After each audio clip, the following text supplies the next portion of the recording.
Hi అండి, welcome to my channel. ఈరోజు coconut milk shake ఎలా చేయాలో చూద్దాం. దానికోసం నేను ఇక్కడ కొబ్బరి బొండం తీసుకున్నానండి. ఎందుకంటే నేను ఇప్పుడు ఈ మిల్క్ షేక్ని ఈ కొబ్బరి బొండంలోనే చేయబోతున్నాను. ఫస్ట్ అయితే మనం కొబ్బరి బొండాన్ని కట్ చేసుకుందాం.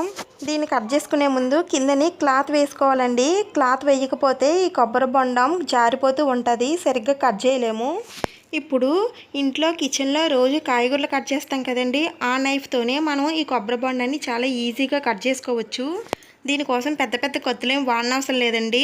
ఫస్ట్ కొబ్బరి బొండానికి మొదలు ఉంటుంది కదా, ఆ మొదల దగ్గర నేను చూపిస్తున్నాను కదండి, ఇక్కడ ఈ పార్ట్ అనేది మనం రిమూవ్ చేసుకోవాల్సి ఉంటుంది.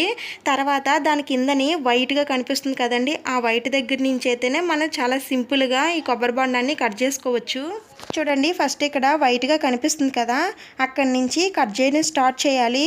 అక్కడి నుంచి కట్ చేసుకుంటూ అలా పెద్దగా చేసుకుంటూ రావాలి. చాలా ఈజీగానే వచ్చేస్తుందండి.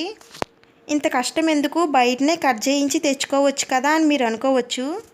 కానీ ఇలా కట్ చేయించి తెచ్చుకుని ఎక్కువ రోజులు ఉండవండి, చాలా త్వరగా పాడైపోతాయి. కానీ ఇలా కనుక తెచ్చుకున్నాం అనుకోండి, చాలా రోజులు వస్తాయి. ఒక 10 days వరకు ఫ్రెష్గా ఉంటాయి.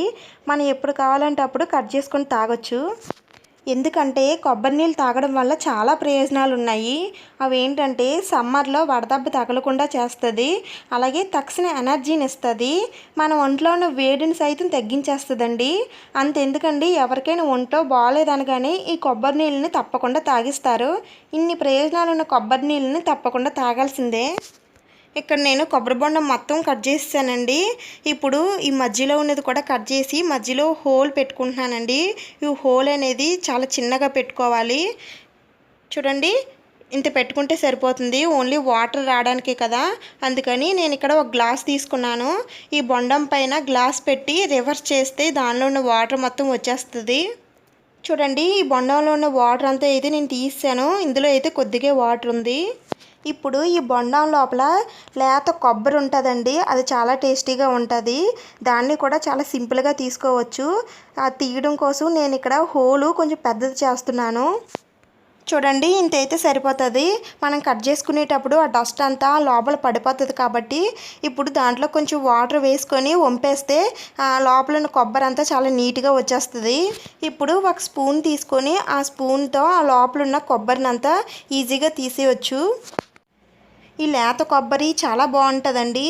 చూడండి, ఇలా స్పూన్ పెట్టి తీసేస్తే చాలా ఈజీగా వచ్చేస్తుంది. కొబ్బరి బొండంలో కొబ్బరి ఎక్కువగా ఉంటే వాటర్ అనేవి తక్కువగా ఉంటాయండి. అదే కొబ్బరి తక్కువగా ఉంటే వాటర్ అనేవి చాలా ఎక్కువగా ఉంటాయి. ఇక్కడ నేను బొండంలో ఉన్న కొబ్బరిని అంతా తీసేసానండి. కొబ్బరి అయితే చాలా ఎక్కువగా వచ్చింది. ఇప్పుడు ఈ లేత కొబ్బరితోనే మనం మిల్క్ షేక్ చేసుకోవాలి. దానికి ఒక మిక్సీ జార్ తీసుకోవాలండి. దాంట్లో ఇప్పుడు మనం తీసుకున్న ఈ లేత కొబ్బరిని అంతటిని వేసుకోవాలి. తర్వాత చిన్న గ్లాస్తో పాలు వేసుకోవాలండి. నెక్స్ట్ 3 స్పూన్లు పంచదార వేసుకోవాలి. తర్వాత 10 లేదా 15 జీడిపప్పులు వేసుకోవాలి. నెక్స్ట్ మీకు ఇష్టమైతే ఐస్ క్యూబ్స్ కూడా వేసుకోవచ్చు. ఇప్పుడు వీటన్నిటిని మెత్తగా గ్రైండ్ చేసుకోవాలి.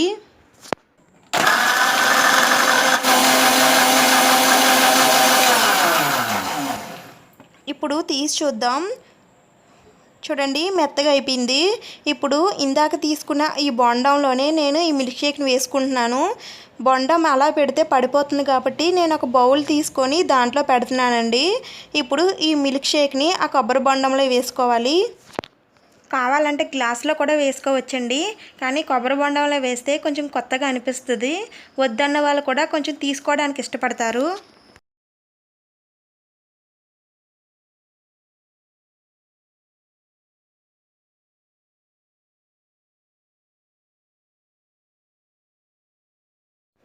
నెక్స్ట్ దీనిపైన ఫ్రెష్ క్రీమ్ వేసుకోవాలండి. ఇది మనం బయట మార్కెట్లో కొన్నిదైనా పర్లేదు, లేదంటే ఇంట్లో చేసుకునేదైనా పర్లేదు. నేను ఆల్రెడీ ఫ్రెష్ క్రీము ఎలా చేయాలనేది నేను వీడియో పెట్టానండి. మీకు కావాలంటే ఒకసారి చూడండి, డిస్క్రిప్షన్లో లింక్ ఇస్తాను. ఇది వేయడం వల్ల చాలా టేస్ట్ అనేది వస్తుంది.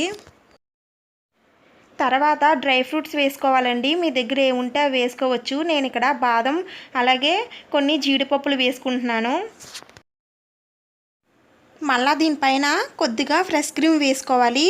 నెక్స్ట్ దీంట్లో ఒక స్పూను అలాగే ఒక స్ట్రా పెట్టుకుంటే మన కోకోనట్ మిల్క్ షేక్ రెడీ అయిపోయినట్టే. అంతేనండి, చాలా సింపుల్గా ఈ కోకోనట్ మిల్క్ షేక్ని తయారు చేసుకోవచ్చు. కొబ్బరిని ఇష్టపడే వాళ్ళకి ఈ కోకోనట్ మిల్క్ షేకు చాలా నచ్చుతుంది. పెద్దవాళ్ళకి కానీ చిన్నపిల్లలకు కానీ ఇలా చేసిస్తే వాళ్ళు వద్దనకుండా తీసుకుంటారు. నా ఈ వీడియో మీకు నచ్చినట్లయితే లైక్ చేయండి, షేర్ చేయండి. నా నెక్స్ట్ వీడియోస్ కోసం సబ్స్క్రైబ్ చేసుకోండి. అలాగే నా వీడియోస్ మీకు నోటిఫికేషన్గా రావాలి అంటే పక్కనే ఉన్న గంట సింబల్ ప్రెస్ చేయండి. Thank you for watching.